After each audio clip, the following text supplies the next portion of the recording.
Disclaimer. The information and education material contained herein is meant to promote the general understanding and dialogue of GAN's processing. Such information is not meant or intended to serve as a substitute for a healthcare professional's clinical training, experience, or judgment. For patients and individuals, such information is not to be a substitute for professional medical, therapeutic, or healthcare advice or counseling.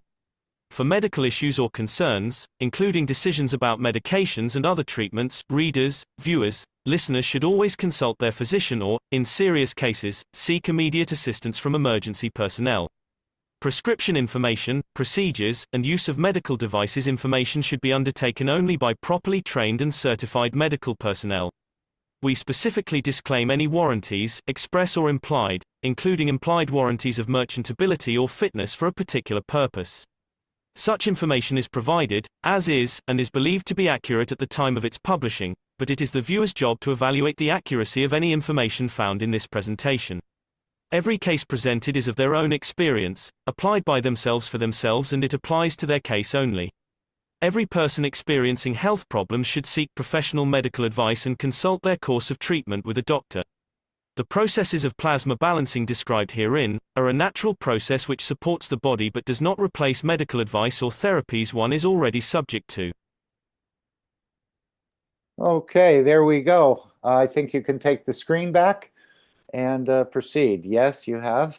And we see your background. Okay, so welcome everybody, and thank you for putting up with the glitches here. This is the Kesh American Knowledge Team meeting, and you're all part of the Canadian, American, Mexican, the whole North American team. And what makes this meeting so powerful is the representation that we have from all the other continents. And there's so much work going on in the background that we don't see, but rest assured that it's there because we get the feedback constantly. So let's get into it. This is the Kesh Foundation Spaceship Institute Teachings on Plasma Science. We're discussing intermediate transmutation. The subject today is Tensity. My name is Alexander. It is October the 20th, 2024. I am from Canada, and this is the Kesh Foundation North America Plasma Education Series.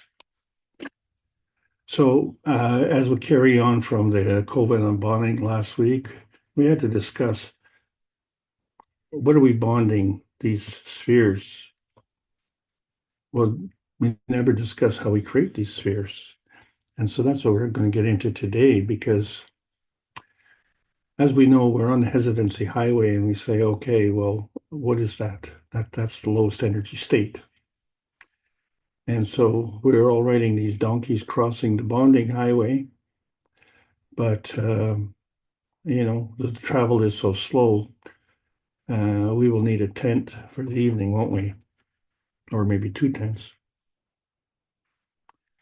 And as we go through outer space, we see the cover of book number 3, and we see a very strange picture where we have one field, which we knew was the book number 1, the creation of the matter, and then it broke up into 2 fields. Is that what we mean by 2 tents? Or should we just pitch our tents somewhere on the plasma highway to our little pie in the sky? And why are we always settling for that little pie in the sky? Why can't we settle for the big pie in the sky? Well, we don't want to be greedy, right? So when we look at the knowledge as it's conveyed by Marantov Kolikesh in book number 1, The Universal Order of Creation of Matter, we see that the convergence of this matter combines the matter, antimatter, and dark matter. Okay, well, what's containing in that? And so we find that's the tensity. The containment of this matter is the tensity. And then, of course, there's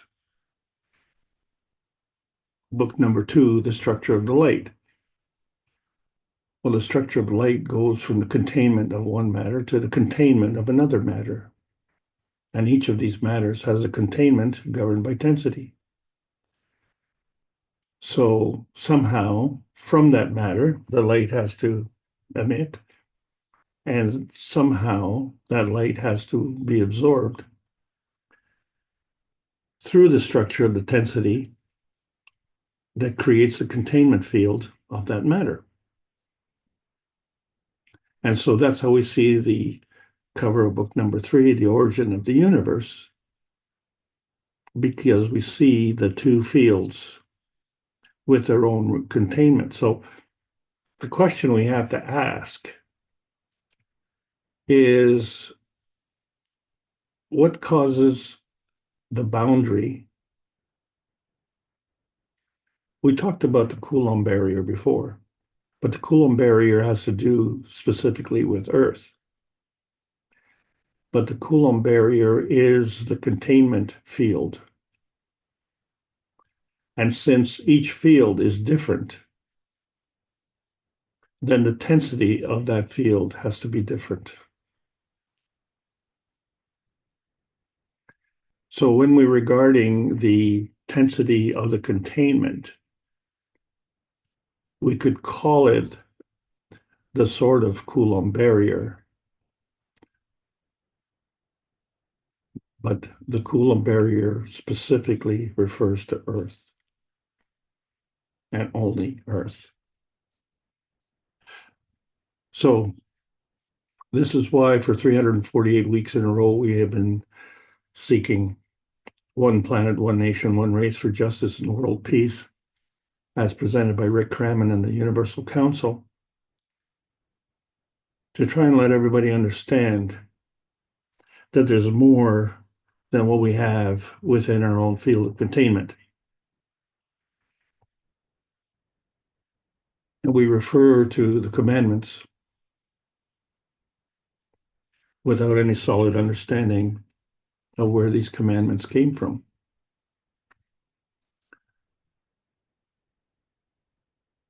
So there has to be a reference library that discusses this. And as we find out, there is. And so not only do we see the first 10 commandments, but we see the subsequent 24.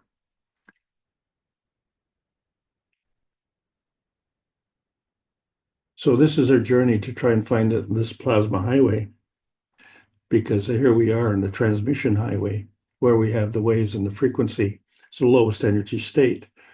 And we had to transition ourselves to what we call the transition highway, which takes us to the next level.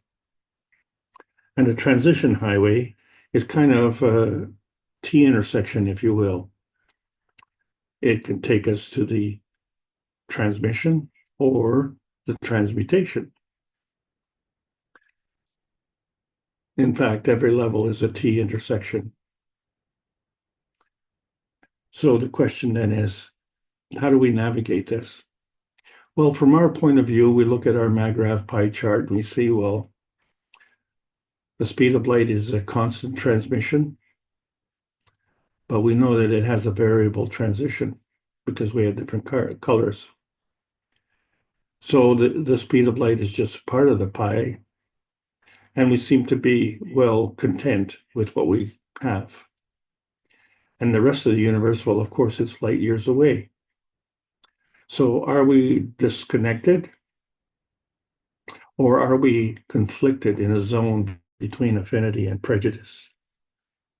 So we ask ourselves all this time these questions, and in understanding the basic terminology and understanding the basic dimensions, and as we can see that regardless of which energy state, it seems to have a minimum of 3 dimensions, and that only becomes the medium, not the message. And then we have to make relationship choices. Well, how do you make a choice in singularity? I guess if you're buying a Model T Ford, you can only buy a Ford. So we're talking about tensity, and there's life intense or life is intense. And what does tensity mean? So there are many words, and I brought up a lot of these things like tension, stress, tightness, pressure, tautness, pull, straining, stretching, tenseness, stiffness, all things to do with tensity. But that's not what it means for us in the science. Because as we're making these relationship choices, we have to understand that there's a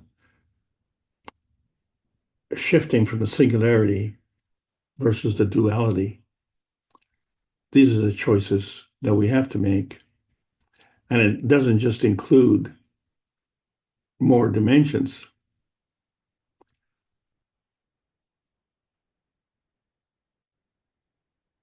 But this is how you determine a charge. How do you know if it's positive or negative? So there has to be a relationship. And so often I refer to the relationship as being a surface to volume ratio. And this was one of the most grounding aspects of my knowledge because it really moved away a lot of the clutter. And for a lot of people, it was dissatisfactory.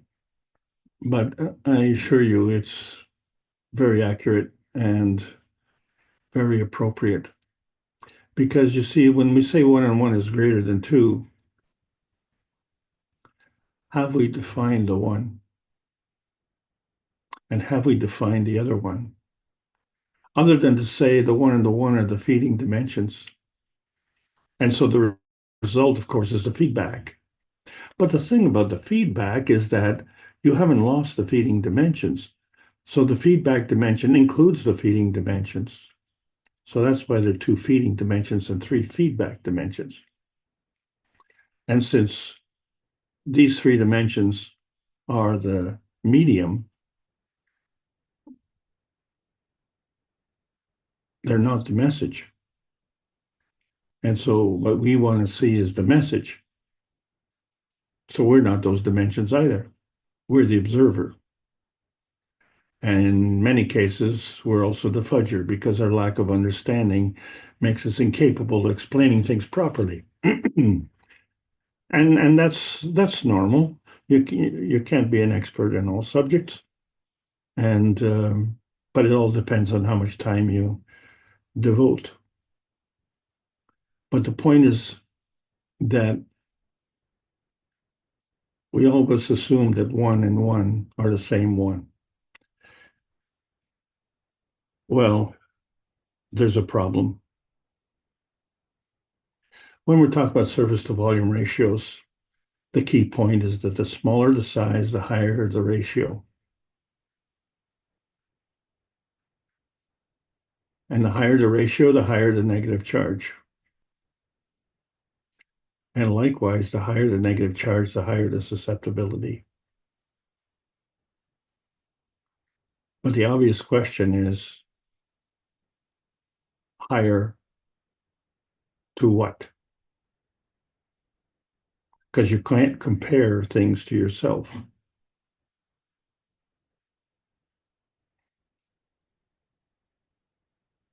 So what happens if we increase the volume? Well, we reduce the ratio, the surface to volume ratio. We reduce the negative charge. And the surface increases in tensity. And so we have to question what happens to susceptibility. So there's something clearly wrong with this picture. And what it is that we maybe have increased the volume, but we haven't made an adjustment on the tensity. Because when we're talking about surface tension, when you increase the volume, you create a high surface tension. So in order to sustain that high surface tension, you have to have a high positive charge. And so therefore you have to have a low surface to volume ratio. So compare that to something that's smaller, where you have a low surface tension, high negative charge, and a high surface to volume ratio.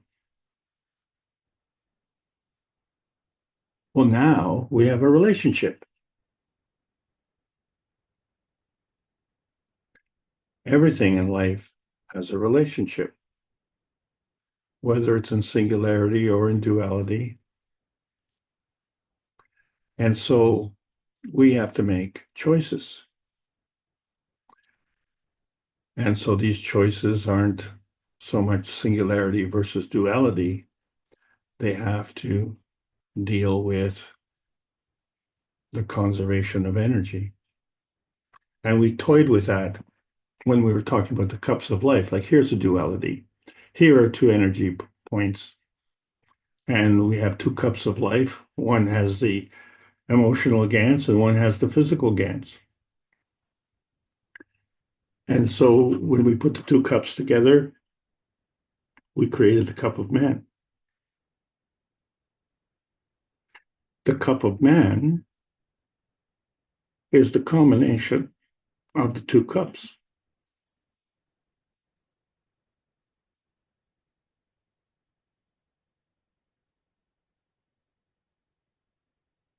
Cup of man is a two-cup cup. And when we create other ganses, we find that each of those has a cup.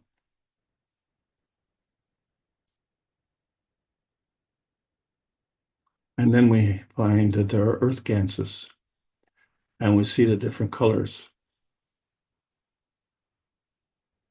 So we know that they're earth ganses because, first of all, they're produced on Earth. And second of all, because they have a color. So when we're talking about this matter plasma dimension, the difference in the matter state is the physical you can touch and see, but the plasmatic you cannot touch or see. But both contribute to the feeding and the feedback. And so when we say that man is feedback dominant, then, we kind of go round and round, chasing our tail like a dog. So this relationship between the magnetic and gravitational field forces is seeking balance. That's why it's called a maggrav. And so the relationship between the scientific and spiritual community is also seeking a balance. And the plasma science adds to the knowledge. So the plasma science is the one cup of the two-cup system of the scientific and spiritual community. And so that follows the laws of the conservation of susceptibility, where you have independent plasmatic variables, and so the equations have to balance. So you have the magnetical susceptibility on one side and the gravitational susceptibility on the other side, and the equality between the two sides is the maggrav balance position.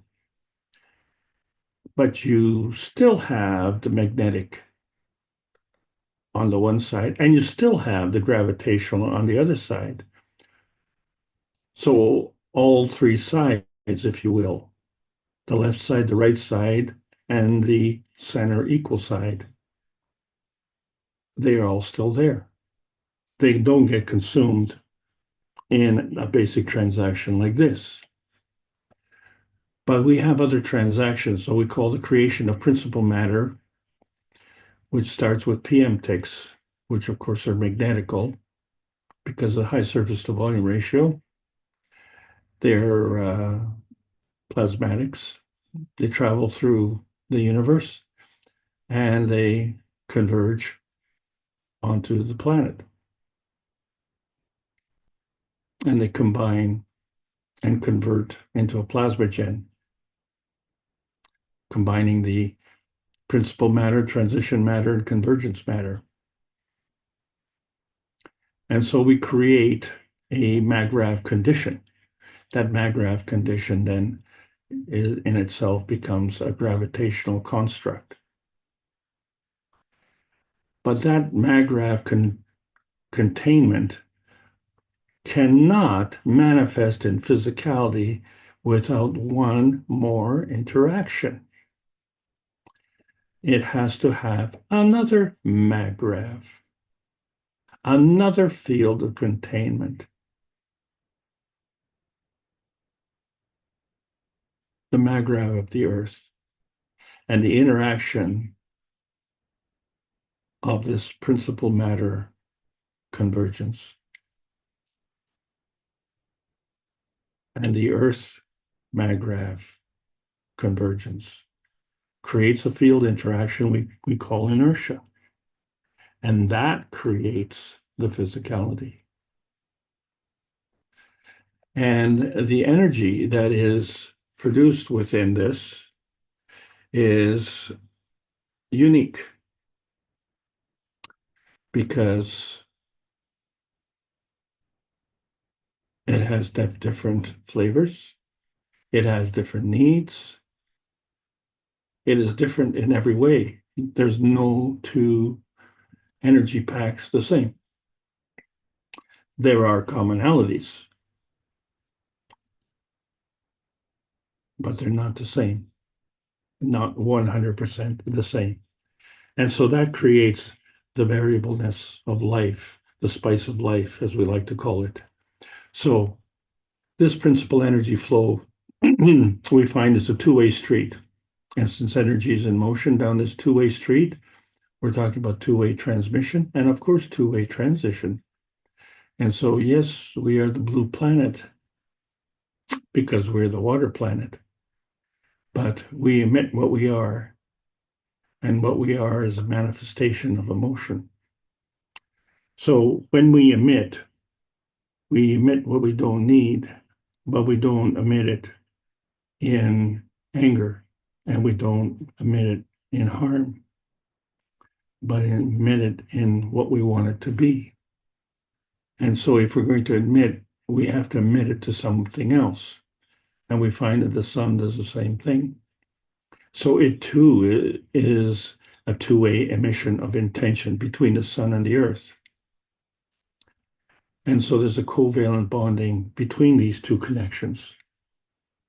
And so when we're looking at the y-axis sphere and we see the conservation of susceptibility, there's a y-axis transmutation, but there's an x-axis relationship. That's the pH scale. And so in the meantime, we see things moving around us. We know that there are things moving within us. And then, of course, as a total body, we can do the movement as well. And so this pH transmutation is point to point. And each point is contained within a tensity.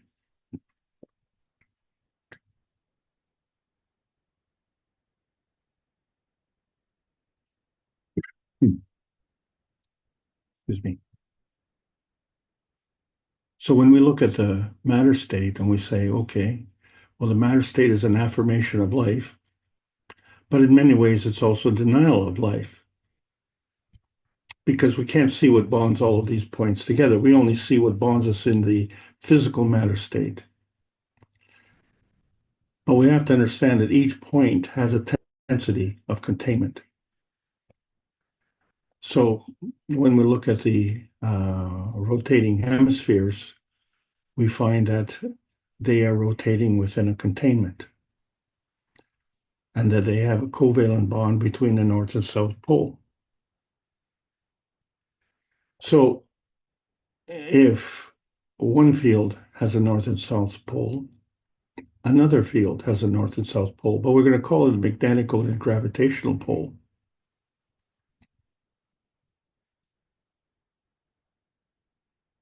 And so there's a two-way street of energy flowing. and the flowing is from the magnetical to the gravitational, because each field is giving, and then each field is taking in the gravitational.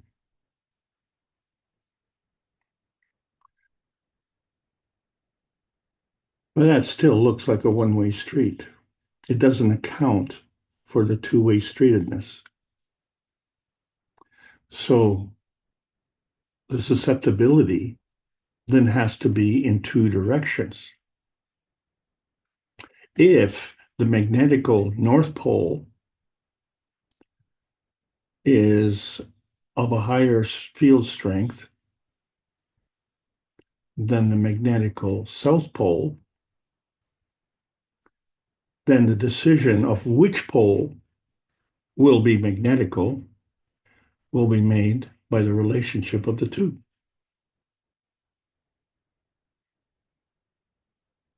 So therefore, the magnetical North Pole has a smaller field strength, higher negative charge. So conversely, what maintains the gravitational notation for the South Pole is the difference between the gravitational field strength of the North Pole and the gravitational field strength of the South Pole. So since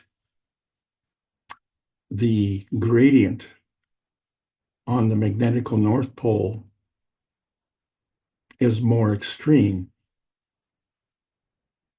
meaning that the magnetical North Pole has a higher negative charge, it means the magnetical North Pole has a higher positive charge as well. And so if it has a higher positive charge, it means that the positive charge of the South Pole is not as strong because the gradient is less. And so it would only follow that the magnetical field coming out of the South Pole is also less. So let me summarize what I just said. The relationship of the magnetical and gravitational gradient of the North Pole energy is higher than the gradient of the magnetical gravitational energy of the Southern Pole.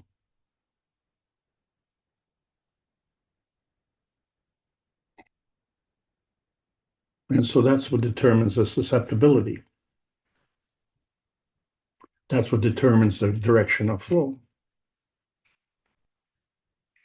So when we're looking at these spherical fields, and we find that they're all overlapping, and there's different ganses and different Gans manifestation, and each one is a maggrav. And then how do they all come together? So they're locked together by a covalent bonding. So the conservation of energy really is the conservation of a plasmagen state dependency, because the state dependency transcends three states: the atomic state, the nanostate, and the Gans state. So what's interesting, of course, about the atomic state is because of the three, it's the lowest energy state. And then when you get into the nanostate, because of the high surface to volume ratio, it is of a higher energy state. But when you look at the Gans state, something else happens. So we're going to discuss that a little bit later. So then we see that it's the interacting spheres that are conducting this transfer energy.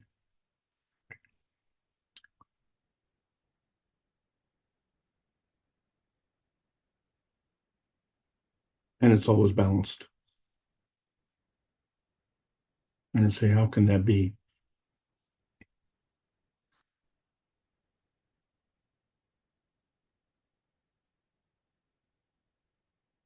So we're talking about tensity.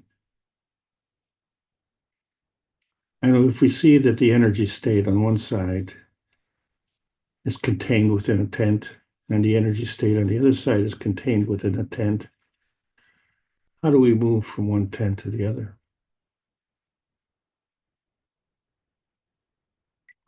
And so we find that we can also move from a higher energy state to a lower energy state.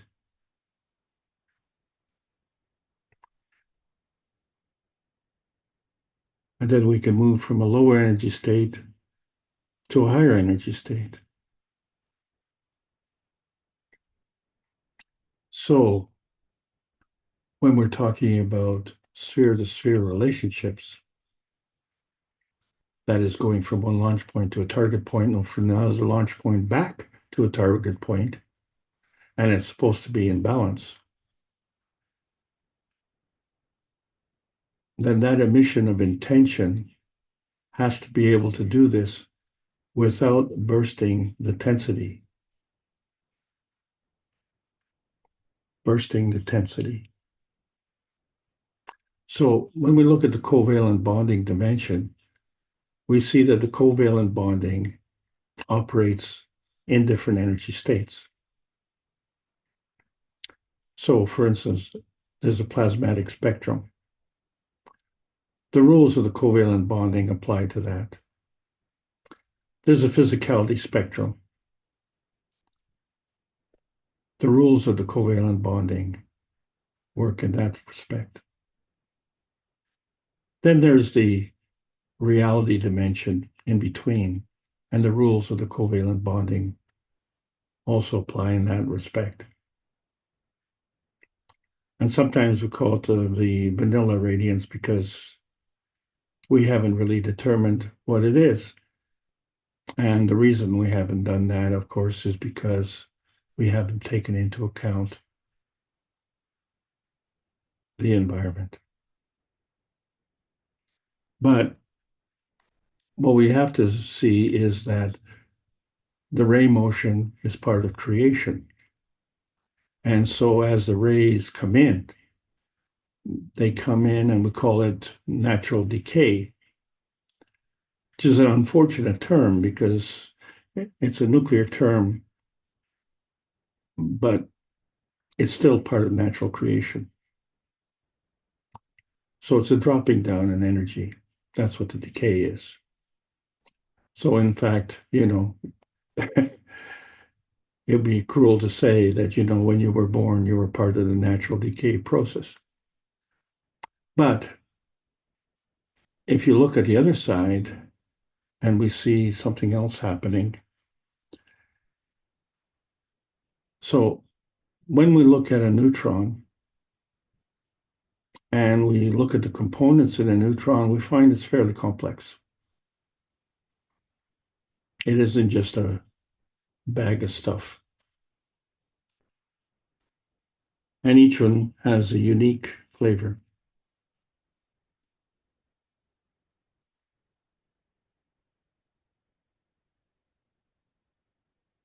So this is one of our little problems. Are we of two minds? Or are we too intense? Or are we in too tense?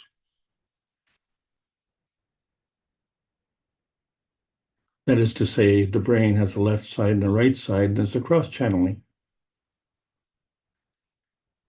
So you could argue and say, are we of two minds? Or are we in two camps? And that may be closer to the truth. Because we are probably in too tense. Are we in the tensity of duality? Pleasant dreams.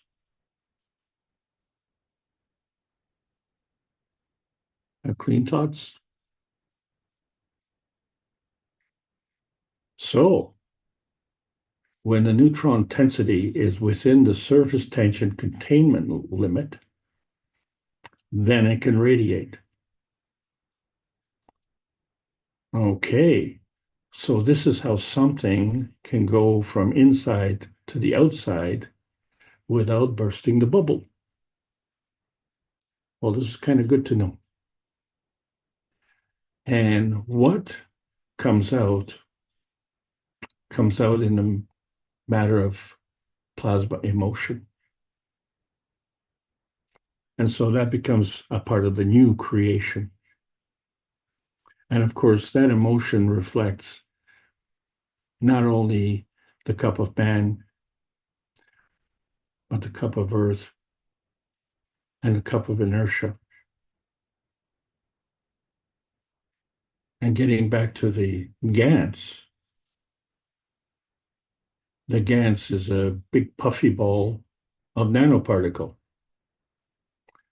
Well, if the nanoparticle expands, then it reduces its magnetic charge because it reduces its surface to volume ratio. But if we add the number of magnetical points, we can overcome the difference in the loss of charge. In fact, overcoming that is so significant that it becomes like a Gans explosion.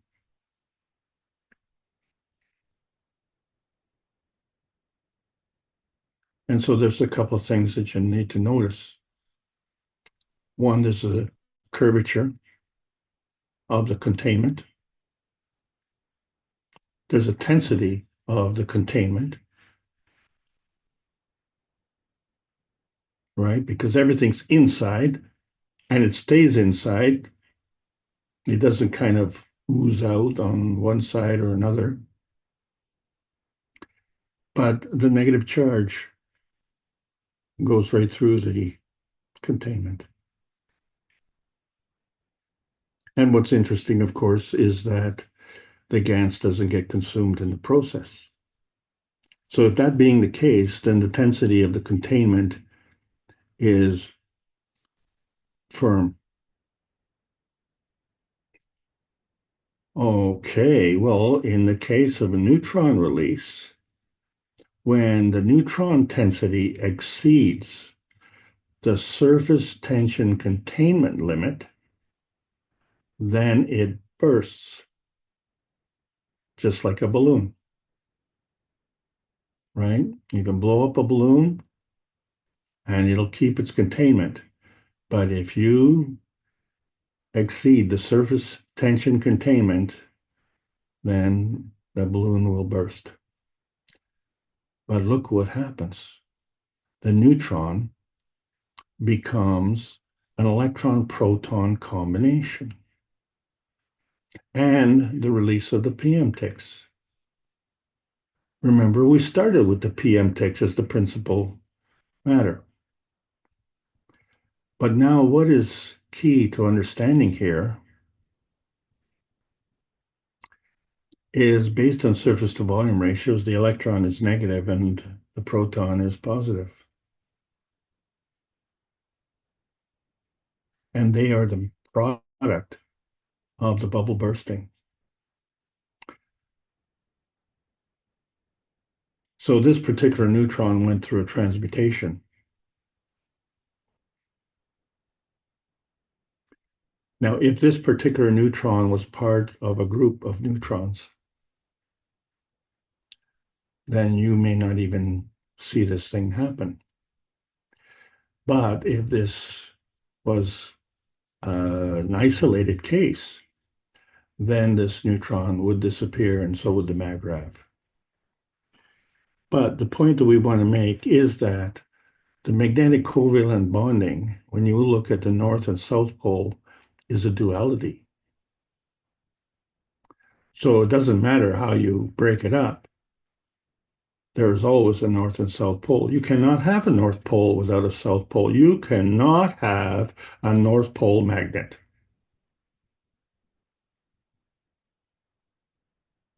And you cannot have a south pole magnet. So they're bound together.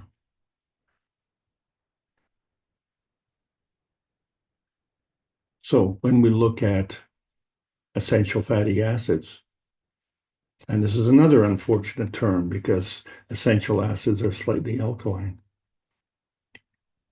And so when we look at the omega-3, 6, and 9 and how it operates, we see the curvature. And so I think you understand that as you bend, it causes a tensity.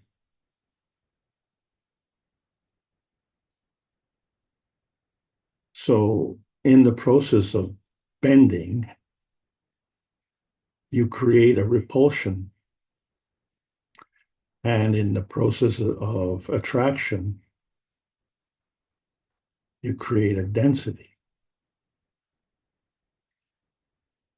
So this folding action creates water. So when the tensity of the curvature breaks and a negative charge comes through, obviously the reason the negative charge comes through is because there's a hydrogen consumed in the process. And that hydrogen then relinquishes its position and joins up with oxygen and forms water. And so if we could see a movie of alpha linolenic acid in action, we could see constant flopping back and forth, going from a straight line to a bent line, and each action would create another water molecule. And so this is the characteristic of life.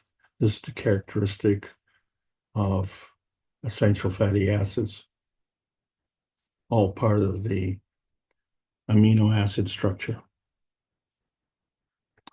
So this is why we say when we're talking about the Coulomb barrier, this is something to do with Earth. And its lowest state is of the Magrath state, the atomic state. Then if we go into the nano state, based on its surface to volume ratio, it's a higher energy. But when we go to the GAN state, it's polyatomic. So now it has the combination of a lot of small particles, and it has to have a bigger field. And then when it goes into a plasma state, well, it has to have still a bigger field. So you can imagine how much energy is contained within that, because now you don't have any limitations. You don't have any constraints.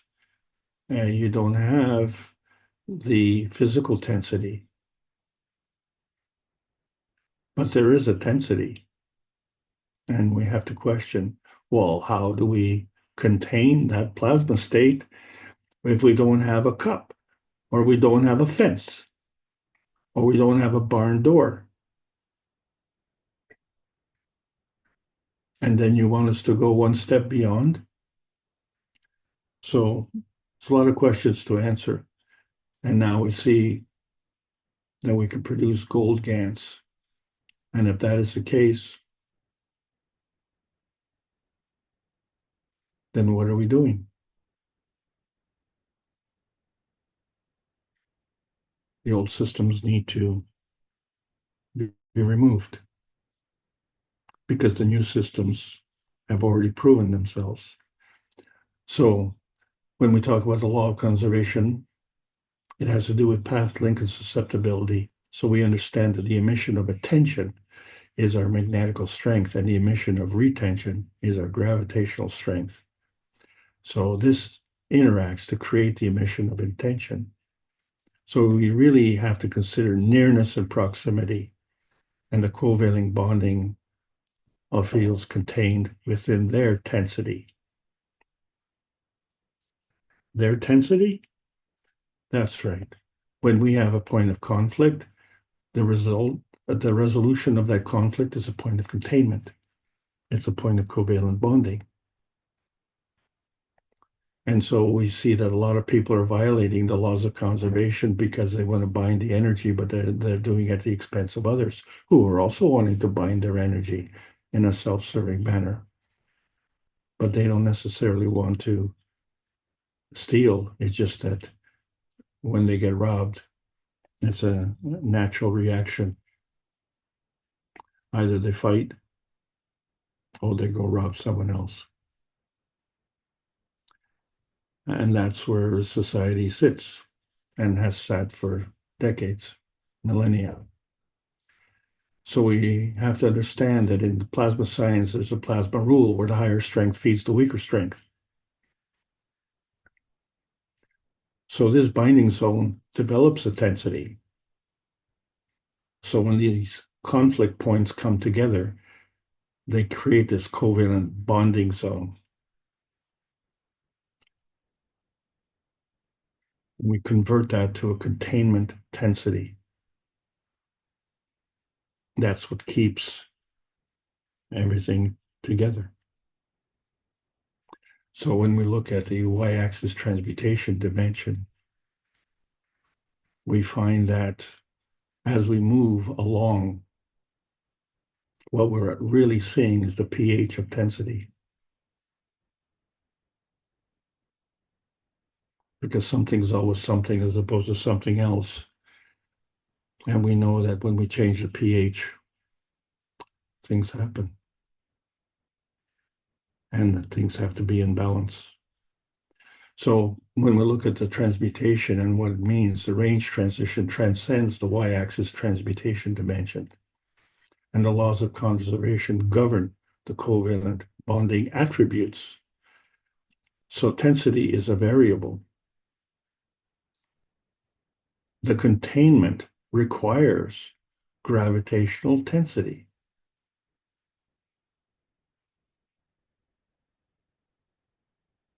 So when you're seeking anchorage, are you doing it to commemorate or idolize or say acknowledge your position, in relationship to the sun? This becomes an emission of declension.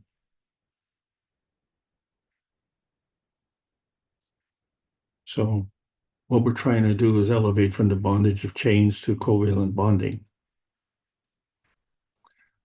This is post-March 15, 2024 era of choices. You have a new selection process to go from the bound of outer space to the transmutation space of outer space. And understand that our space has all of these elements and they all came together. And each of them has their own containment. So therefore each of them has their own tensity. And so each of them becomes their own point of prejudice. And they're all unique. And this is how you can sort things out. So when we're looking at gravitational conformation, the hydrogen becomes the manifestation of the combined forces of the magnetical forces of the sun, the earth, and the universe coming together. And it has a fingerprint, and that fingerprint is in color. So that means that is a physical conformation. So we see that the cornerstones of science can change with the size of the containment. So we have nanoparticles and picoparticles and GANs particles, but also we have plasma. And then a very interesting one, the soul. And we know that the soul can change in size. And why not? Everything else can change in size. So these are all channels for the emission of intention. And so when we look at the transmission spectrum, we have to see that there's a relationship between the surface superficiality of physicality and the internal substance of the plasma substrate. And so when we look at what we want to see, and it's just within a narrow range, that visible color spectrum. And then there's this vast beyond. And then there's another one step beyond that. We are a real cheap date. So the knowledge and wisdom of the plasma can give you deeper insight. And the experience will change a man's perspective. It allows us to reflect on life. And is the life only within the birth to death relationship? And if you transcend that, you find that the misconduct becomes harder to rationalize because the historical reference becomes meaningless. So the state dependency and transcendence is uncut, and the emotion of intention is interdependent and manifests in both plasma state and matter state. So when we talk about the pH of the magraph, we find that there's many points on the perspective scale. And of course, the pH of the planet, we know that we have things in macro and things in micro, and they operate the same way. It's the pH of peace that is most elusive. And why is that so? Well, why is the answer? Why is not the question? There are many points in the field strength of the dove. So we've just completed the fourth in a series of transmutation tests.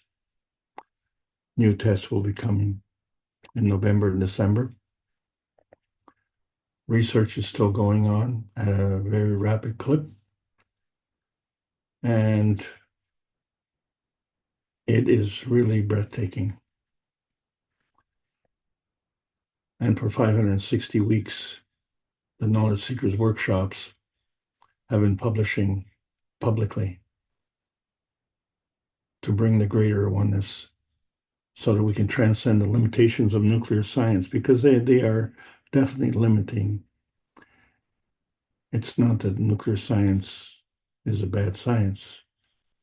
It's a science that's badly worked.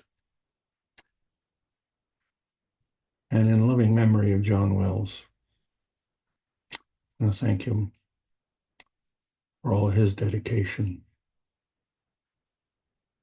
And as such, I dedicate this class to my friend John Wells.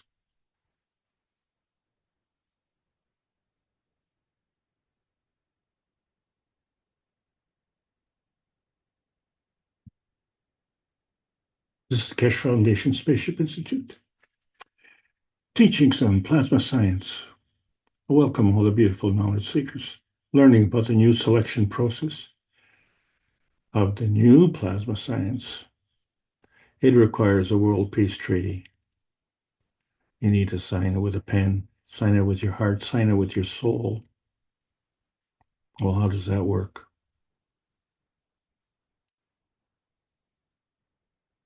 Because it transcends all the dimensions.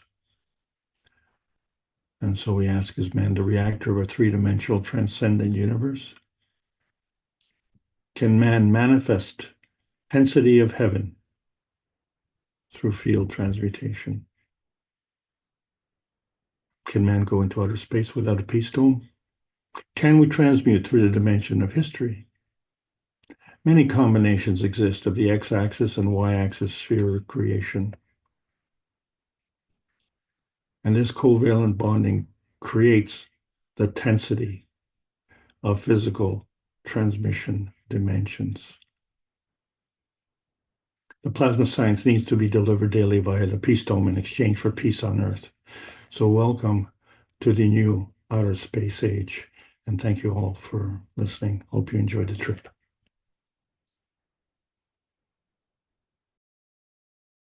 Thank you, Alex. We did enjoy the trip. A little short, but we've heard some new terms and some new comments from you. I don't know where we want to go from here. I see Lisbeth has joined us. I thought I'd give her, and thank you for dedicating your teaching to John. I think in a way we're all giving to John at this point. And of course, Lisbeth, would you like to say anything, or is there anything more about John you'd like to share? I don't know what happened.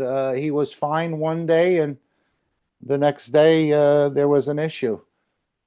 Is there I don't anything? know. I don't know Okay, what okay, happened. no Thank you. problem.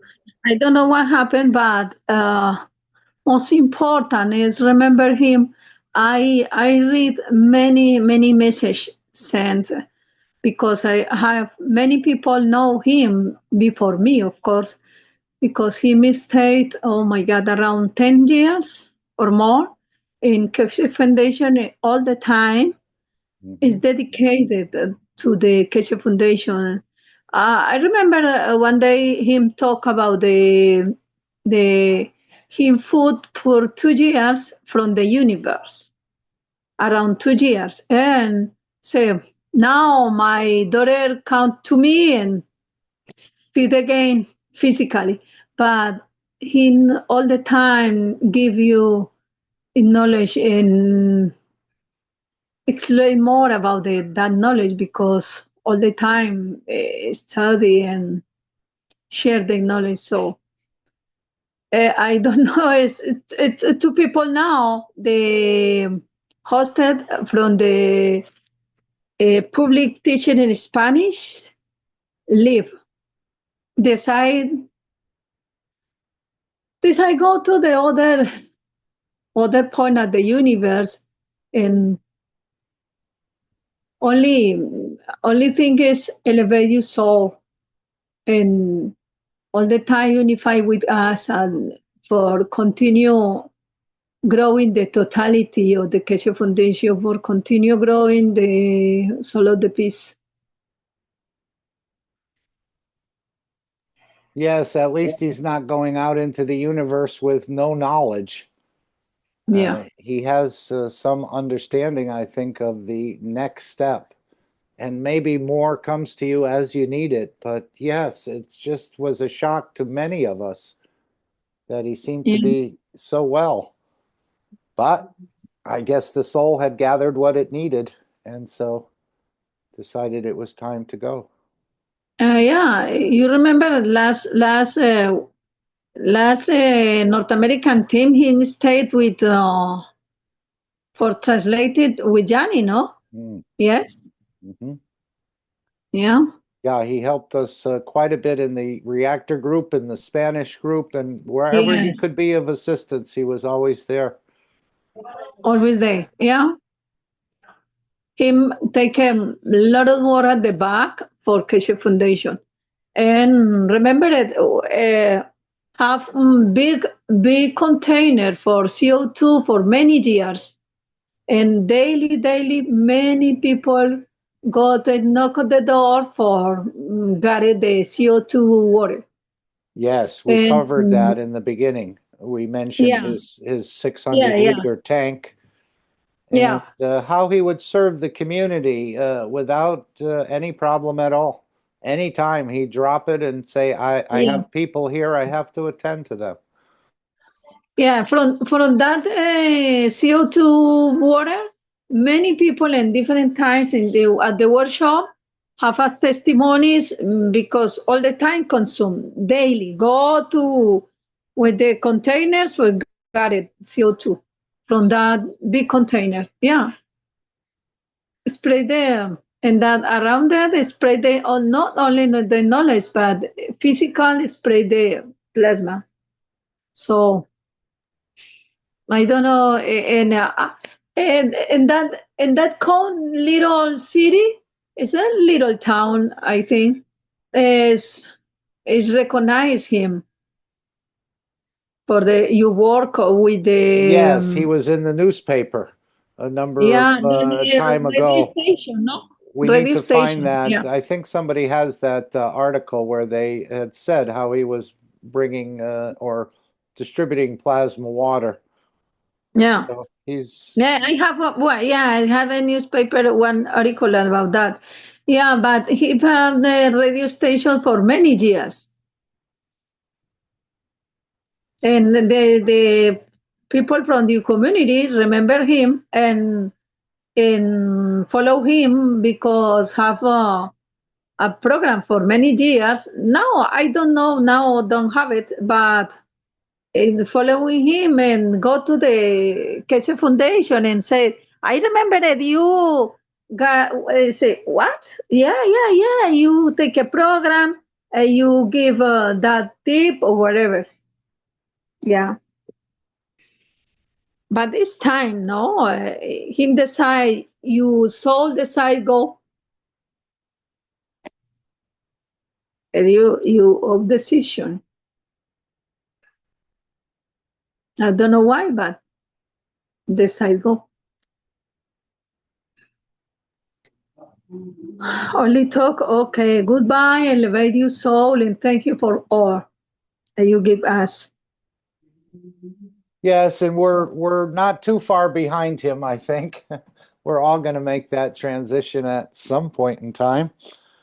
I know we want to extend the life, but maybe extending the life is learning the transmutation process. As Yeah. Mr. Tesh said, this is understanding, in a way, heaven. How to play Yeah, one off against the other. Maybe when increasing more the knowledge and understand more, anybody decide, okay, I go, it's time for go, okay, or it's time for extend my life more years, but in good equilibrium physically, or say no, I my soul decide bye, but you very consciously do action now. It's different like other people. Only you soul decide okay bye because you not understand unification with your soul physicality and with your physicality. Yeah, I think as him is going consciously and decide you soul okay, come with me, go.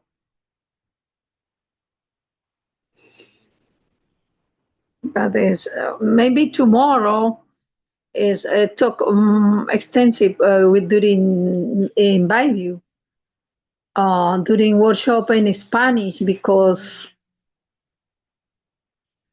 is host all the time. Right. Now Liliana is alone at the and they had the workshop in Spanish. Yes, he That's was it. instrumental. He was always there opening the room and keeping everyone organized in a way. Yeah. Yeah. So Yeah. we'll miss him, but at the same time, he's not gone. He's just in a different dimension that Yeah, we yeah, can yeah. connect with. Yeah. All souls is part of the other soul. So now it's part of the us in the other dimension. So thank you for that, Alex, for remembering, and thank you all KAKT family because in many workshops the people talk about him, and I think it's better. Maybe translate and give to the Spanish community.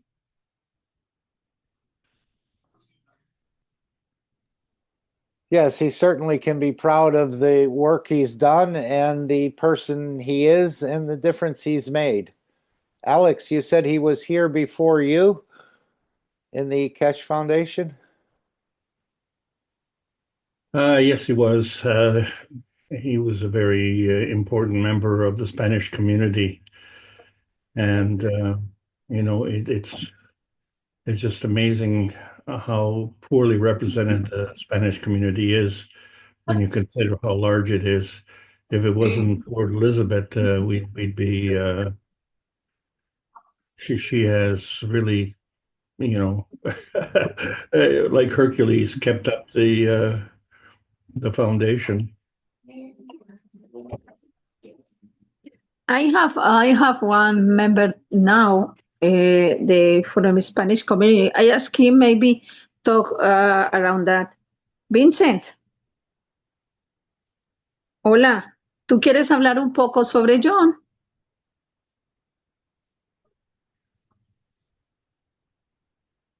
Vincent, ¿estás ahí?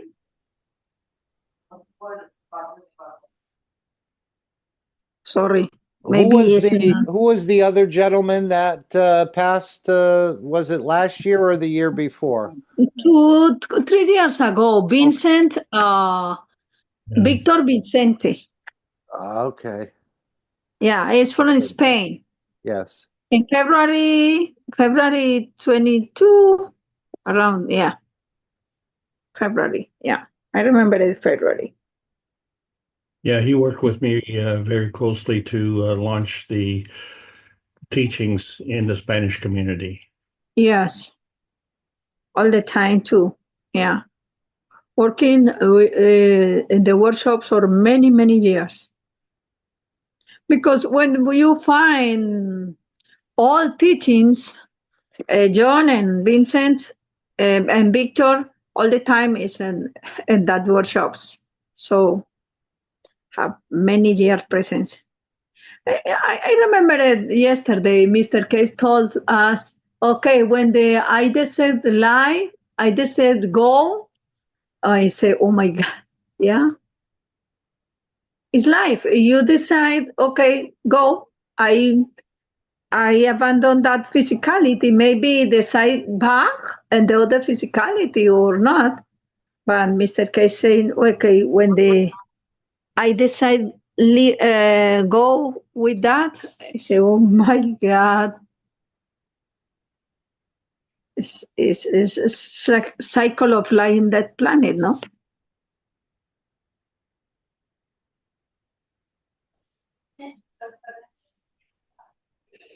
Thank you. Yes, thank you, Elizabeth. We'll Thank you, Elizabeth. continue with him. I think I don't want to say we'll continue without him because he's still part of the whole process, as we know.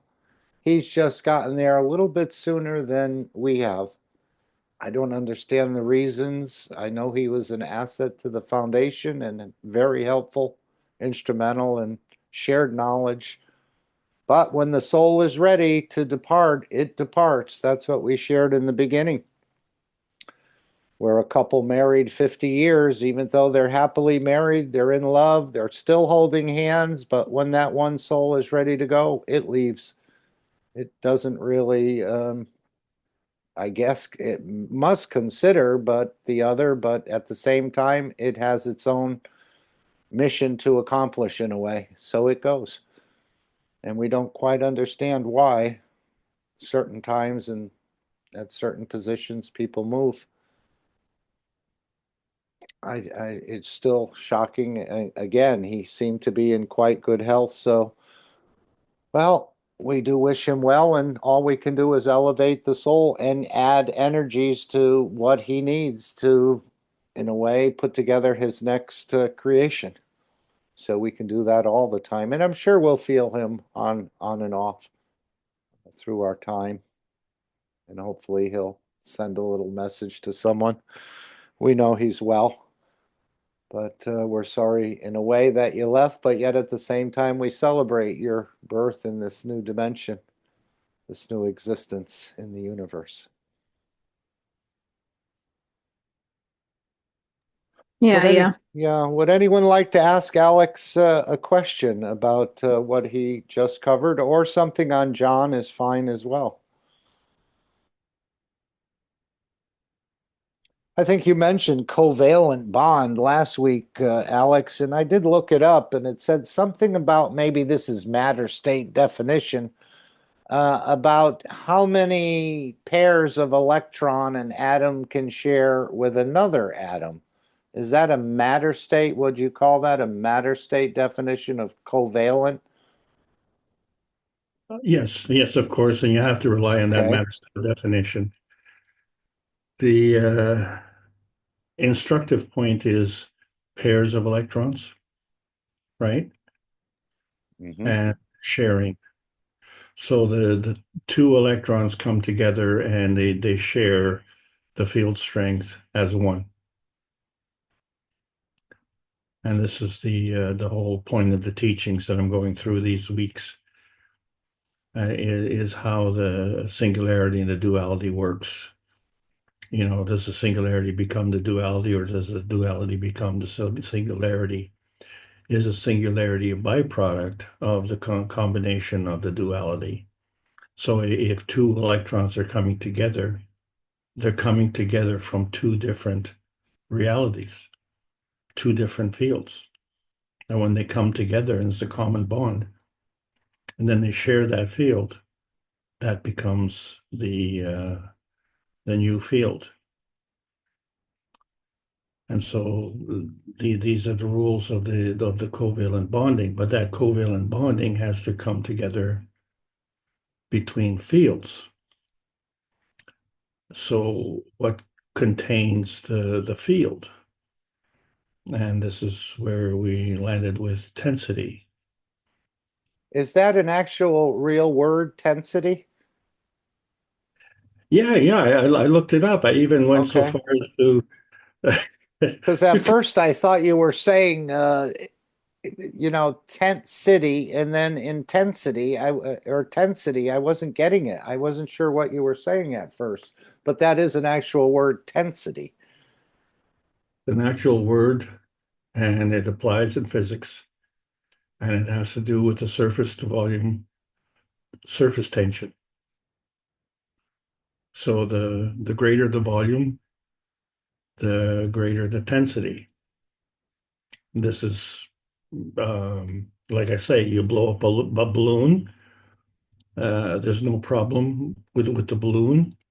You can blow it up, and the surface will stretch, and then you know that it'll become more tense. But if you keep blowing it up, at some point it'll burst. So that means the volume of the balloon is variable. So if the balloon is variable, then everything would be variable. That's one of the reasons why we have big people and small people. It would be one of the reasons why we have different elements on the periodic table of elements, and they get bigger as we go along. So So tensity would be kind of a surface tension.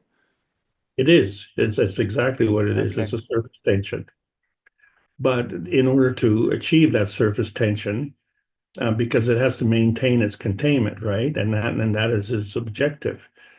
So how does it maintain that containment without bursting?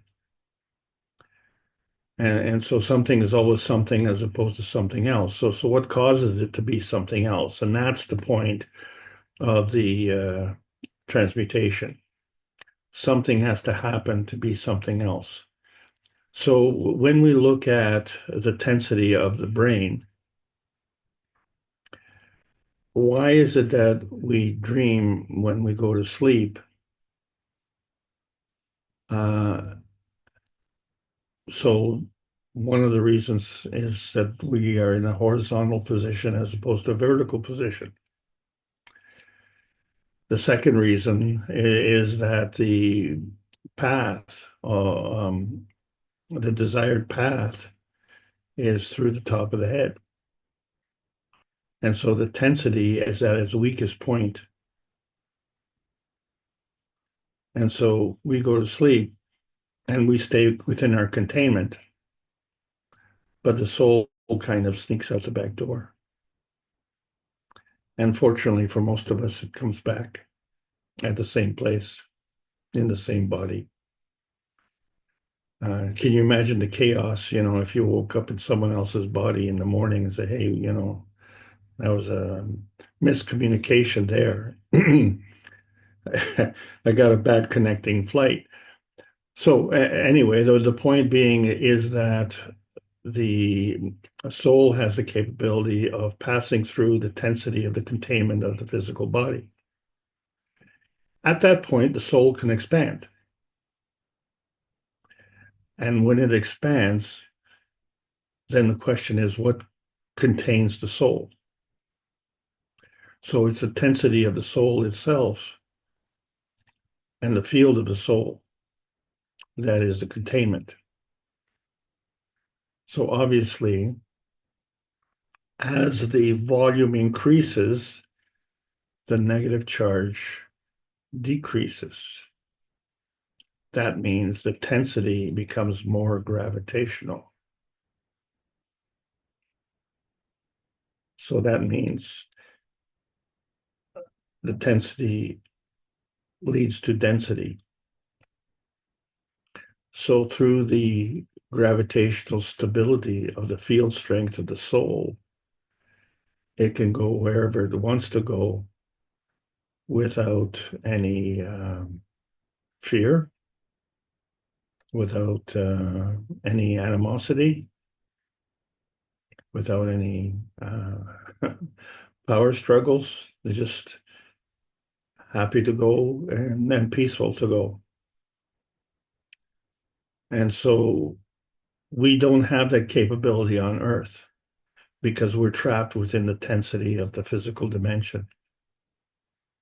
And so the only way that we can resolve that issue is to travel with the soul within its own dimension, with its own field. So when the soul expands to be able to be big enough to carry our physicality, then it would kind of carry that as you would carry your cell phone in your pocket. And then when it reaches another physical environment that is conducive to the physicality, and then it will manifest in that physicality. If the environment is not conducive to that physicality, then maybe the physicality will have to adapt. And so it'll be a different physicality. But the soul of the man has full context and full understanding. And since the soul of the man is you, the soul of the man is your best friend, and your best friend will never lie to you. And that's where the problem comes in, because we have a soul of physicality that operates on the delay of consequences on this planet. And the soul of physicality will lie to you. So there's a conflict. There's a conflict between the soul of the man and the soul of the physicality. And it leads to illness, and there are those who prey on that. So we need a strong constitution. I'm not talking about politics here. I'm saying within our construct, and we need to understand the rules of the game. So the rules of the game are as we work from the top down. Do you still have that picture of the Gans with the hole in it? Mr. Kesha mentioned something about an hour and a half into this workshop that sort of made me think of that Gans. He was talking about running a test and moving the Ganses to different rooms. And then he said, I made the man in the image of myself. I made the image of myself in the jar, and I see how it interacts. Then you understand the work of the physicality, which shows in the change of color. So you see the physicality, how the Gans take shape, and then you understand the connection to the field interaction of the soul of it, which is in the middle of itself. Then you understand the connection. And if you look close enough, everything is moving in there. It's not just Gans sitting on top of each other. And if one day become very clever and break into it, you will see heartbeat, the emotion of repetition in every Gans you have. Then you understand it has a soul and has a life. So you used to show that quite often, and I admired that empty space there in a way. But I've never seen or kind of felt the GANs having a heartbeat. I know it does, but he says you have to become very clever and break into it. You will see the heartbeat. Well, the heartbeat is part of the physicality, you see.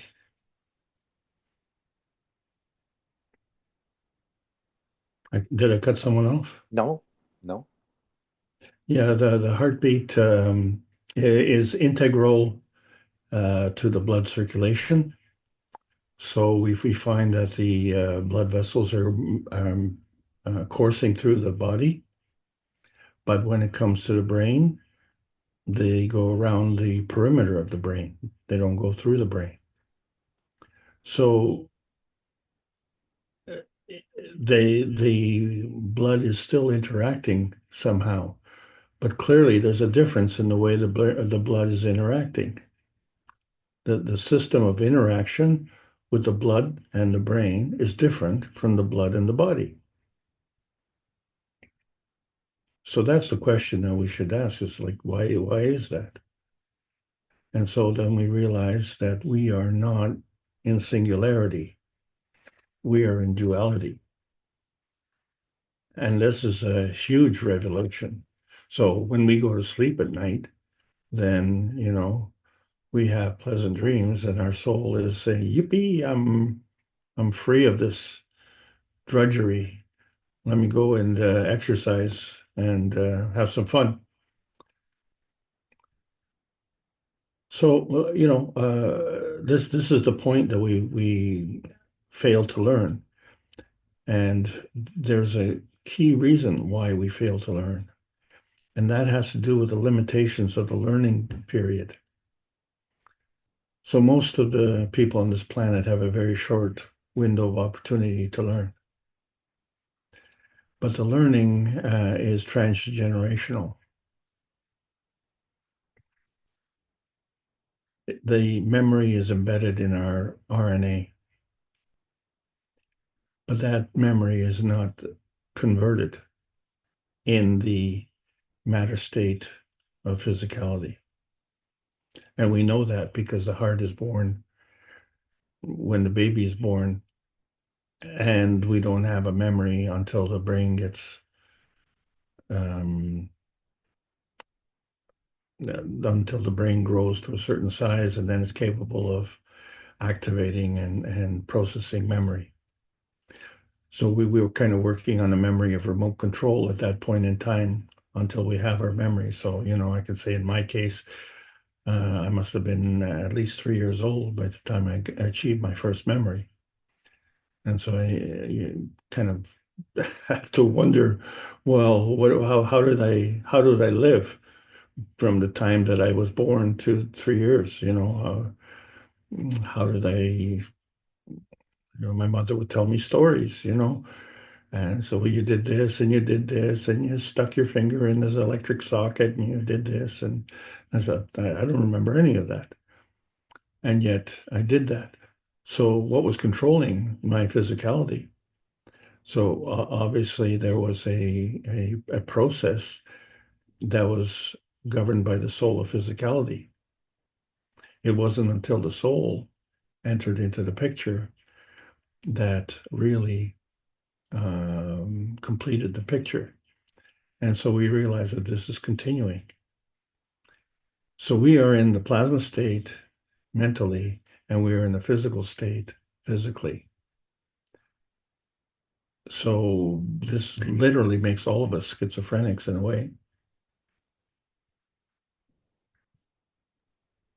Right. It doesn't mean we have more than one personality for the most part. I think it just means we're, again, becoming aware of these two dimensions that we're operating in. That's the schizophrenic part. Even though there are schizophrenics with multiple personalities, we know. Mr. Kesha studied them, but for the most part, I think, again, we have a lot of things to connect with all this knowledge. I think we do need a little bit more understanding to connect everything together. It's quite deep. But Well, yet he says it's so simple at the same time. So. Yeah, I'm not even convinced now that I'm not schizophrenic because I wonder what happens to me, you know, let's say when I lose my temper. And they say, well, you know, that's not you. I mean, so someone who knows you says, well, that's unusual. You know, it takes a lot for you to lose your temper.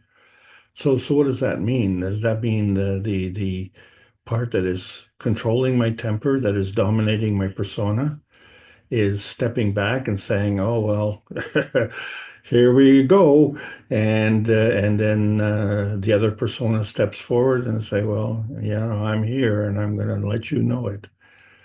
And is that what occurs at that point in time? And is that such a bad thing? So, you know, we have to have different persona. Is that different persona? Is that a different soul? Or is that a different attribute of that particular soul? So I think in the completeness of things, you know, I don't think there's a person on this planet who doesn't lose his temper. So, but there are people who live with temper, and they exercise their temper a lot because it gives them gratification. So this is a false sense of satisfaction, really, you know. It's like, you know, you want to go to a restaurant and be satisfied, pound at the table and yell at the cook to see what you get. Hope you enjoy the meal. You're feeding off the server rather than off the meal. And you Yeah. know, when you go to the pH scale and you talk about, well, if you have a 9, it automatically has a 5 in there. If you have a 6, it has an 8 to make the 14. But what if you're at 14? And I know it flips to 1, but what's in the 14? It doesn't need any other numbers because the 14 is the maximum. So does it have a 1 in there where it flips back to the acidic state? What does 14 have in it? Now you see, that is a really good question because the 14 is the end of the physical state. And so if it is going to do something, it has to draw in energy from another energy state, a higher energy state. And that is how you produce the nanocoating.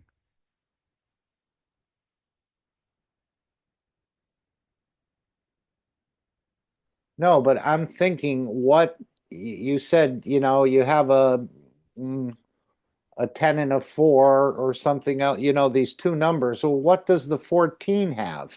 You said it has to pull in energy out of the matter state to flip to 1? No. No. No, it has to balance. So it can balance in the matter state, or it can balance with the plasma state. This is what we're not accepting in our science. Okay, because we were looking at the singularity and we're saying, well, that's that other stuff. I can't account for it. I don't understand it, so I'm going to disregard it. But that is a false set of principles.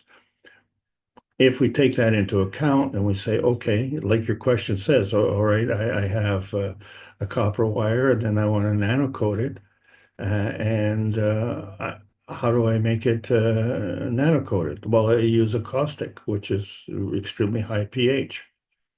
And what happens at that point? Then you go from atomic to monatomic. It's a higher energy state. Where did that energy come from?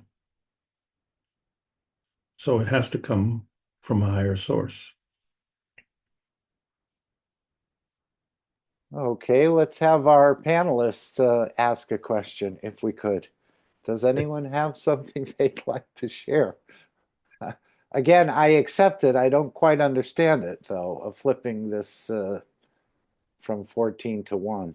But I know it happens. That's the next step. Anyone? Would someone like to make a comment? Ask a question?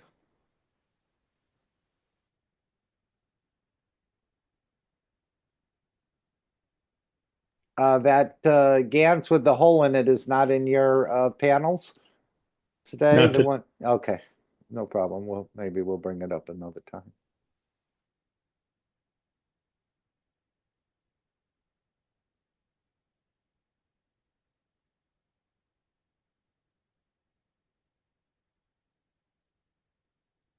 So, Mark, if the atomic state is 1 and the nanostate is 10 and the GaN state is 100, and you make a cup of life, how can you make GaNs from the combination of nano at 10 and atomic at 1?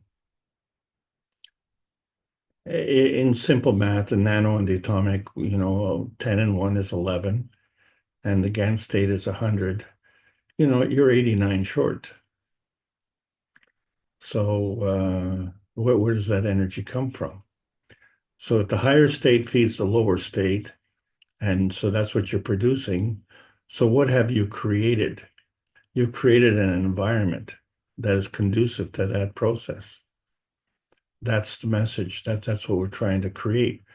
So when we produce the GaNs, this is something that we've taken different elements and created a GaN state. But what happens if we have a plasma state? From that plasma state, can we produce a GaNs? Well, that part hasn't been discussed in the public. So for instance, if you have the GaN state, can you convert that to atomic state? So obviously, it is possible because you look at the periodic table of elements, and yeah, we see those periodic table of elements. Okay, so or how about the gold GaNs? You're talking about converting a GaNs back into energy? No, converting a GaNs back into physicality. Okay, well, to me, the GaNs is a physicality. Yes, so that is the interesting thing. The GaNs has a duality. It is a physicality with a field, and that field that's around it is in a plasma state. And when you combine that with water, just like you described, the covalent bonding, the nearness and proximity of the GaNs to the water causes an exchange of energy. So the GaNs has an affinity and the water has an affinity, and they are compatible. On this planet, they are compatible because water is the universal solvent. So we can transfer the energy from the GaNs to the water, and then we can transfer the energy from the water to something else, whatever we want to. So the water becomes the medium, and the energy is the message. But when we have that GaNs, and we do have CO2 GaNs, or copper GaNs, right? CuO GaNs. So are we able to create copper out of that? I haven't been able to. Are we able to create gold out of that? I haven't been able to. But clearly, Mr. Kesh has. Right. He could feed you with a stick, he said, a piece of wood.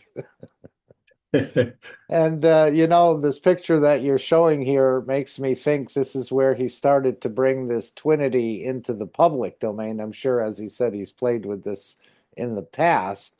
But these two vials here, one was, I believe, 95% and one was 75%.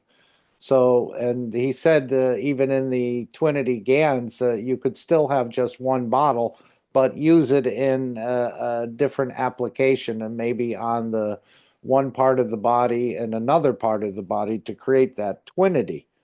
But apparently this is the way they're proceeding. But this was one of the first times I've seen something like this with the different strengths and then using them in combination. So this was part, in a way, an opening of the twinity understanding, perhaps. Well, I don't think it's perhaps. I think you're spot on, because that twinity creation is a point of containment. It's a binding zone. Okay, would anyone else like to enter the fray, share something with us? Hearing a different voice, perhaps?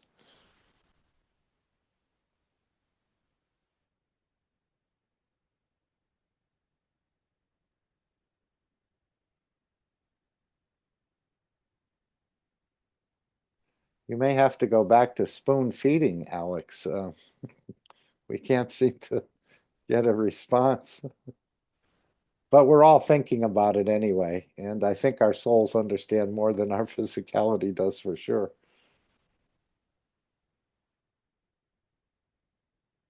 Well, I'm in a strange position, actually, because I'm conducting these classes and the information just keeps coming.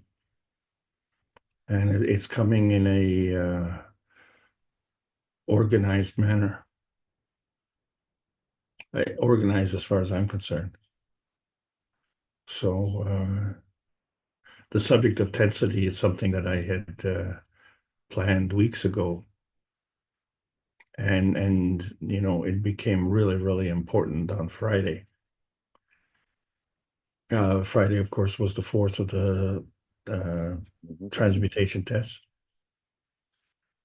So understanding the tensity was really a huge deal for me, and it helped me greatly. And there were a lot of other things that happened as a result of it, but fundamentally, the key is how the blood communicates between the two dimensions, the dimension of the brain and the dimension of the body. So the blood is the link. It flows between the two. So, it cannot go around the brain and not pick up any messages. And it cannot go through the body and not pick up any messages. So the messages from the brain are delivered to the body, and the messages from the body are feedback to the brain. And the communication has to be translated. And the communication is not in English or Spanish, it's in plasma state. So, in emotion. Emotion is the communication. So the soul of the body understands emotion, understands that language, and the soul of the man understands that language, because it's the same language. And the universal community understands that language as well, which is one of the reasons that the universal community is so anxious for us to get our act together, because this warmongering has to stop.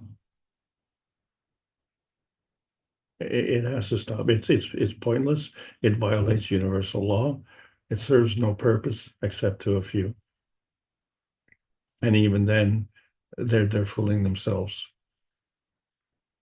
because they will be inflicting unspeakable punishment on themselves, and it's by their own doing. So what now can we bring peace on earth? That is our challenge. So we have to understand the limitations of the physicality, And we have to understand how we can entertain the plasma reality and navigate between the two the way our blood does. The blood is basically showing us the path. We don't have to follow the path of the blood. We just have to understand that there is a path. The blood is doing it, so that means it's possible. So is that the only way to do it? Well, no, because we can also interpret emotion and convey emotion. And so if our emotion is true, so that the soul of the physicality and the soul of the body are not in conflict, but in lockstep, then the magic will really happen. And the one thing that's missing is the soul of the earth. It already has its act together. It's just praying that we join the party soon.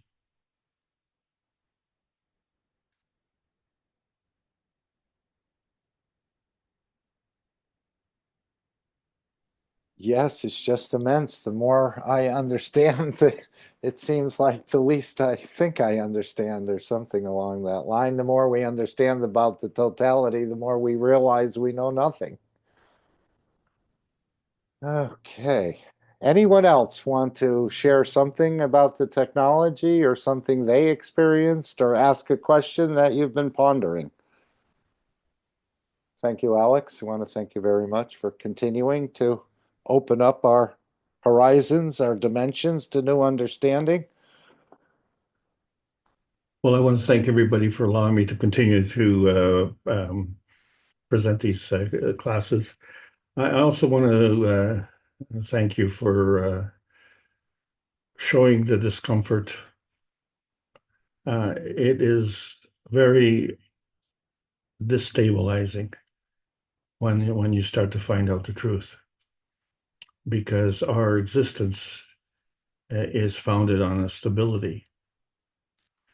And to understand that that stability is a false stability, it's really a make-believe, and that that stability was created by someone else, not with our interests at heart, if you will. So Yeah, the truth will set you free, but it may first upset you. well, that's exactly the point. Yeah. And then, what would be your landing? And for a lot of people, just give me a golden parachute. Okay, and where will you land exactly? So uh, I mean, a case in point, you work all your life to achieve academic status, and then you get a job in that particular industry that you've been qualified for, and you rise up the ranks, and you get to the point, as you know, you rise to your point of incompetence, Yes. and at that point, they push you out, and in order to minimize the emotional damage, they give you a golden parachute.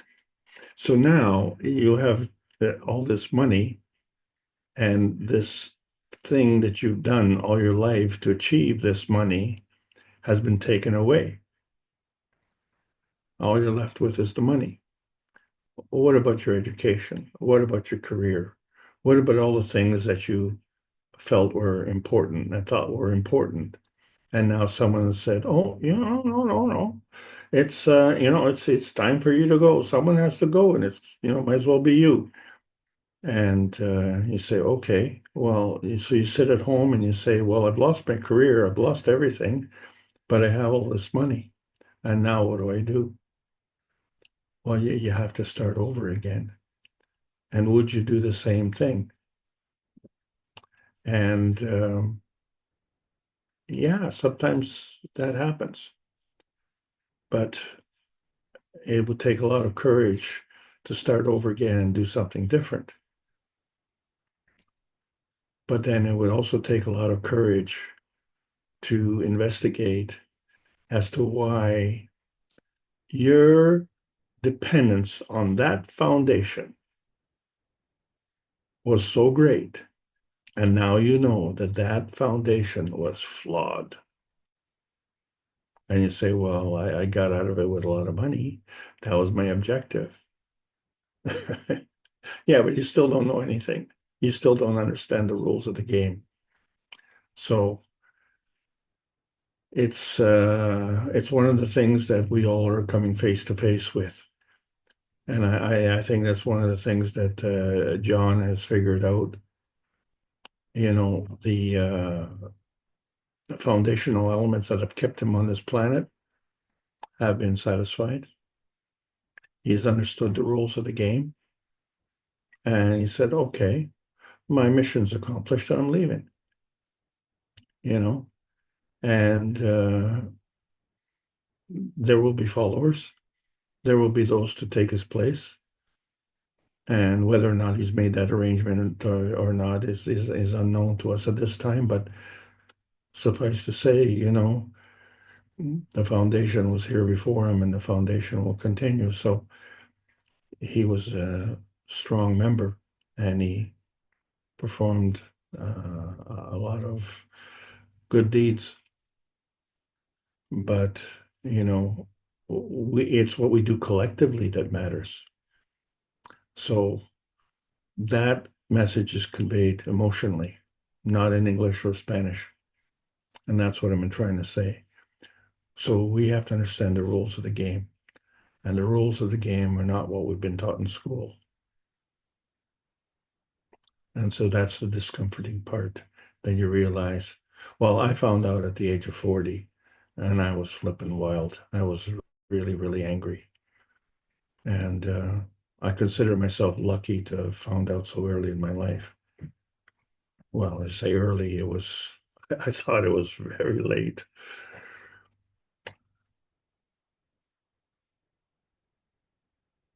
All right, if there's no other questions, I should take back the screen and we'll close out here.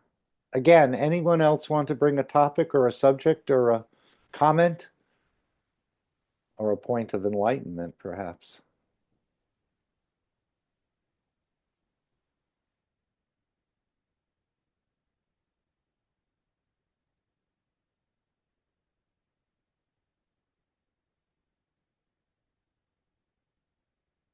And it was amazing because sometimes John would say, you know, I'm hardly breathing.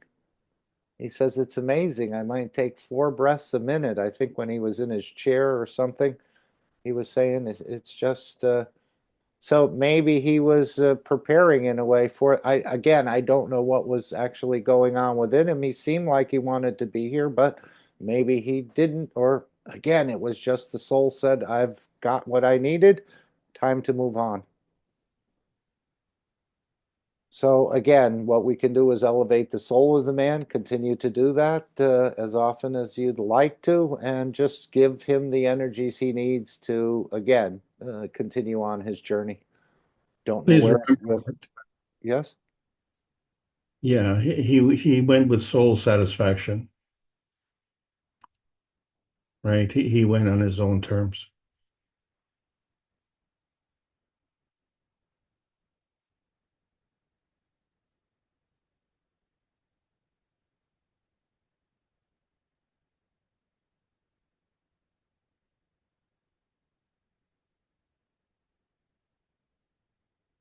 Okay, I'm trying to take the screen back here and just to bring this up. And I guess I can't bring 2. I was going to bring this with the 3 wise men, but I can't get, there must be a way to share 2, but I'm not sure how.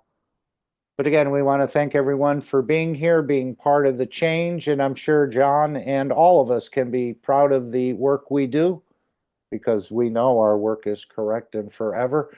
And be proud of the person you are. And also be proud of the difference you're making. We know John has made a tremendous difference for his being here. We thank you, John. And again, we will see you in the not too distant future, hopefully. Again, here in the matter state or in the energy dimension.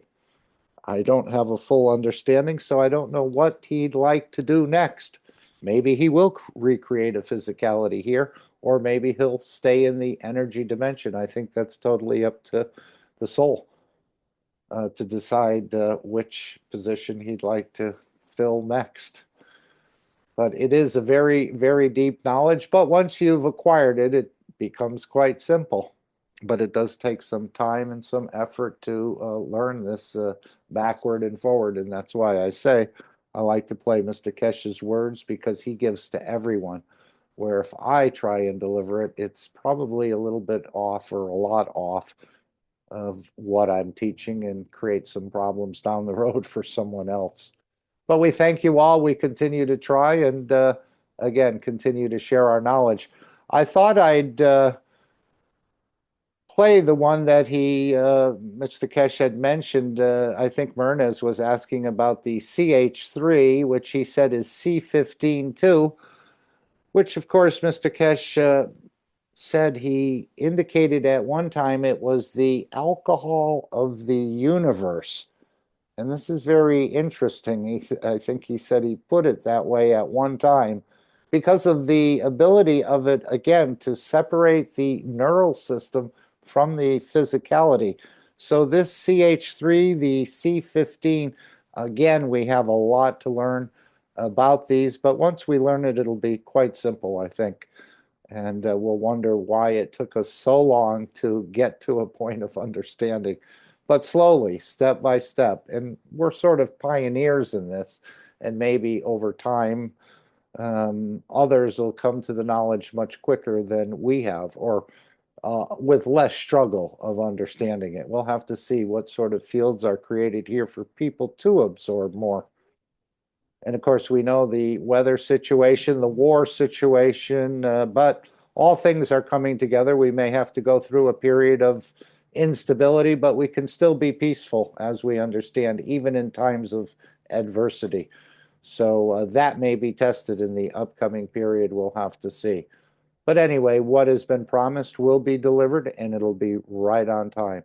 So thank you all. And of course, always keep the three wise men with you if you can. Don't know if I have that image here. Yes, I do. We'll just share that. Before I used to be able to share them together.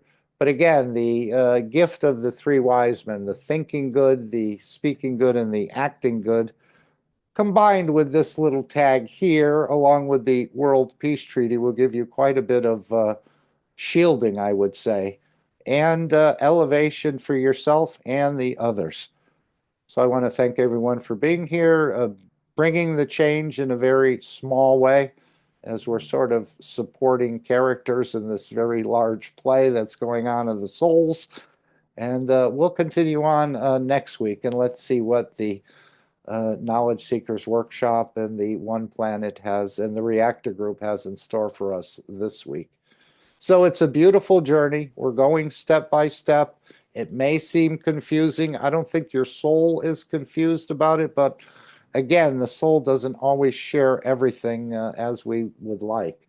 And that's what I've found out. I wondered why it took so long for me to sort of realize about the soul. We've always talked about it. We've heard about it, this energy center, but we never really understood it. And as Mr. Kesh said, he's been just covering the generalities of it. We'll get down to the nitty-gritty in the future time, I think. As he said, he has just begun to teach about some of these things.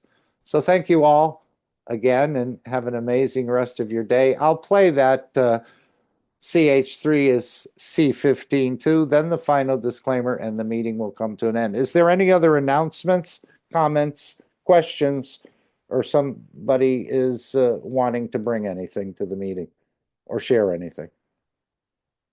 Hey, Mark, Hello? I got my disclaimer working. Okay, would you like to play it at the end after the video No, to no, test it's it? okay. Okay, It's okay. I just, it'll be ready for next week. What was the trick of it? I think the trick of it was you taking the screen back. Huh. Yeah, I don't know. It just, it seemed to have a mind of its own. Okay, maybe I need to make you the host next time when you start the teaching. perhaps. But the week before, it seemed to work fine, didn't it? Yes, it did. It did. So there's yeah. something, as I like to say, it's not the arrow, it's usually the Indian, if you know what I mean. Right. Yeah, well, The Indian always likes to blame the arrows. Why did the chief buy these cheap arrows at the 10-cent store? He should have got the quality ones. I'd be able to fire them better. But no, it's usually the Indian. But not always in this day and age. As we know, there's a lot of quirky things happening in the background with the computers and so on, and the updates. Okay, thank you all. Have an amazing rest of your day. Remember, there is a Brazilian conference coming up on the 9th and 10th of November. I don't think it'll be broadcast, but we can join them on the soul level. Perhaps it'll be copied later and available or sold, I'm not sure. But they're going to have 2 days. Raphael will speak on the first day for an hour on the opening day. They'll have a booth. Some of the knowledge seekers are coming together. So add to their energies, continue to elevate them, that they can continue to reach more people. I think he said 5,000 people will be passing by their booth. So it'll be a good opportunity for, again, them to open up another dimension for people, or they'll be showing, I'm sure, the cup of life and some of the things the Keshe Foundation has, and just a general understanding of the plasma technology. So we want to support them on the soul level. Unless it is broadcast live, then I think we'll be able to join. I'm not sure when the 9th and 10th of November, but maybe I can just quickly look on the calendar here. Let's see, if we go to November, the 9th and 10th will be a Saturday and a Sunday. So this will be a weekend conference, but continue to elevate for their success and give your energies as well, that they can in turn reach others. Okay.